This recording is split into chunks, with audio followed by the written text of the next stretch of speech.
So today I want to do a video about the difference between clones and seeds, starting from which, but I want to do it from the perspective of if it's your first grow ever. Say you're debating with yourself between buying seeds from a seed bank or going to your buddy and buying a clone off of a mother plant that you don't know anything about. So it's a mystery both ways, but what mystery would be the best to go with, in my opinion. So let's get into it. And also, one more thing I want to touch on. I'm sorry I missed the upload yesterday. I'll do better in the future, alright? I'm sorry. Maybe I'll double upload on Monday. Who knows? But I'll make it better in the future, alright? So, without further ado, let's get into it. Also, if you're new here and you want to learn about more cannabis growing and everything to do with cannabis, hit the white subscribe button down at the right hand side of your screen and let's get into it. So when you're first looking into growing, you find out very quickly that there's two ways to start growing a cannabis plant. You can either get a cutting off of someone you know, or you can go to a seed bank online and you can go and buy seeds, or you can buy them at hydro stores. I've never done it, so I don't have any experience with it, so I'm not going to talk about that specifically today. I'm mostly going to focus on seed banks or some person that you're buying clones off of, and it doesn't matter who that person is. You run pretty much the same risks no matter what, so we're going to talk about that. So first, starting from seeds, you hop online, you type in seed banks, cannabis seeds for sale, pretty much any of those keywords, and it's pretty easy to find a reputable source, a good seed bank to start buying seeds from. To my experience, there's not a lot of scam sites that I've seen. I would stay away from any site claiming to sell seeds under $10 because that seems a little bit sketchy to me. But either way, so buying seeds online, you're getting a seed that they say is a specific thing, and you'll see a lot of big names out there that aren't exactly like they used to be, but if that's the name they're putting to it, that's pretty much what you're going to have to go with.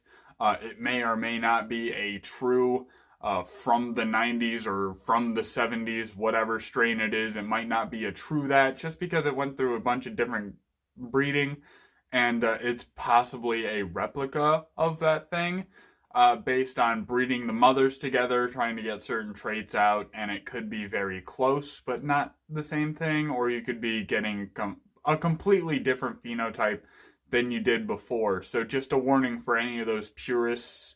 I know a lot of older gentlemen watch this channel, so just a warning for you guys if you're planning on buying seeds from a newer seed bank or a newer breeder. That is a risk you run. I would recommend just going with something completely new so you don't decide to kick it just because you got something that you promised was one thing but you think is another. I would completely dodge that. Just get something you've never heard of before and experiment with new things if that's something you care about. But that's pretty much besides the point. When you buy a seed online and it comes into the mail, the first thing you have to go through is the germination process. And if you buy regular seeds, obviously you run the risk of getting male plants.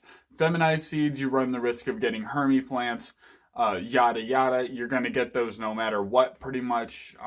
If you buy seeds off of somebody, which I don't recommend, honestly, they're most likely regular seeds. But when you buy seeds on a seed bank, they'll come in, and to my experience, they have a pretty high germination rate, so I wouldn't worry about that as long as you know how to germinate a seed, which is extremely easy. That won't be too difficult of a step for you.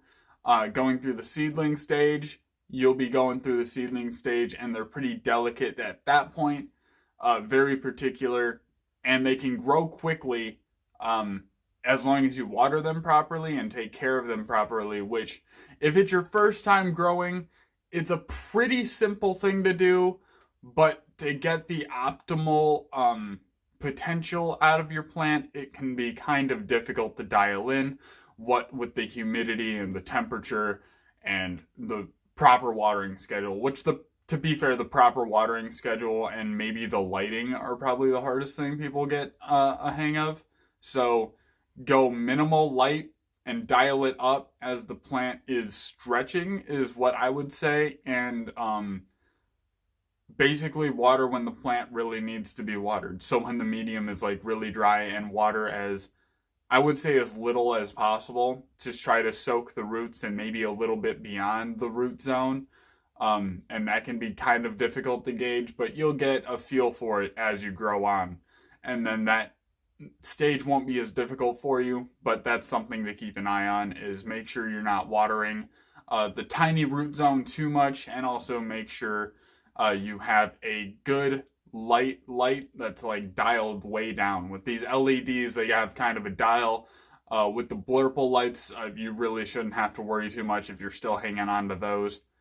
Now let's talk about starting from clone. I kind of went off on a tangent about taking care of seeds, but it's really not that difficult. You're going to go through stages. They're going to be delicate. You're going to get something completely random that you've never had before. Now let's talk about buying a clone off of somebody. So when you talk about buying off of somebody a clone that you're going to start, it could be literally anything, especially if you haven't seen the mother. It could be a completely different plant than you've ever seen before. It can be completely different genetics, and it could not even be what they say it is, because they could have just not labeled their seed, said, I'm going to remember exactly what this is, and then we're going to just go with worst case scenario. I don't know what this is. I don't know what the genetics are going to turn out to be, because they started from seed and they're only in veg. So they don't know what final product they're going to get.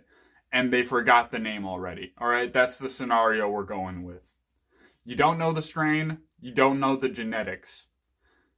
In my personal opinion, the main reason why I wouldn't buy a clone off of somebody, which I don't want to, which would be, I don't know what pests are going to come with this plant, which almost every time you buy a plant off of somebody, it somehow turns out that buying that plant off of them is going to result in getting pests in your garden. And for a garden full of clones, that can be detrimental. Also, powdery mildew. I gave a disclaimer to a buddy of mine that the clone I was going to be giving him both had powdery mildew on them, because I knew exactly what was going on with them. I was like, bro, these got powdery mildew on them. You might not want to deal with it. He said, nah, still want them. They died from powdery mildew because he tried growing them outside and he couldn't fight off the powdery mildew. So effectively, they died from powdery mildew. So that's something you run the risk of doing. And I only charged him $10 for the clone, so it's not even like he got like an $800 cutting or like a $700 or $100 cutting. He got a really cheap cutting, and they died of powdery mildew. I kind of knew that was going to happen, and I didn't want to fucking tax him. So that's why that's why that happened.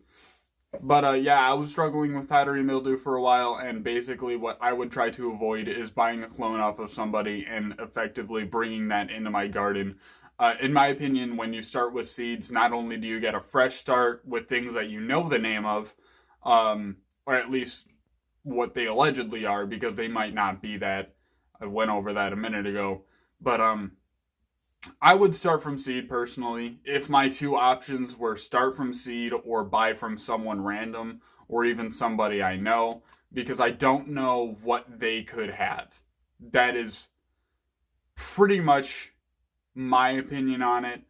You can go with whatever you want. Germination rates from reputable seed banks I've found to be very high. I have about a 90-95% rate depending on where I want to put myself that day. But for you guys, I would definitely recommend starting from seed. Learn how to germinate your seeds and really learn how to take care of seedlings. It's going to boost you in the beginning and really give you a good head start on growing, in my opinion. And then if you want to clone clones that you're growing from seed, I would definitely clone and preserve those genetics and get as much as you can possibly get. Because one thing about clones is it's cheaper in comparison to run a set of clones than it is to run a set of seeds.